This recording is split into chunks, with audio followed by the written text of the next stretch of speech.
Баланың бас ұстазы ата-ана. Яғни айтқанда, ата-ана бұл сенің өмірлік ұстазың. Ата-ана бұл сені өмір бақи тәрбиелеп өтеді. Сен қанша өссең де ата-анаңа кішкентай бала. Мейірімі мол ананың жүрегі жылы қолы кен, кем пейілді атаның жүзі жылы жолы кен. Осы мақал мәтел ананың жылулығы мен ата-ананың әрдайым қауіп-қатер төнгенде баласына көмектесетін көздейді. Әкешім, анашым, мен сіздерге деген махаббатым шексіз.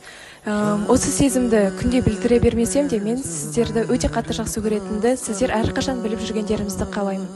Мен ата-анама маған өмір сыйлаған үшін, білім берген үшін ризамын.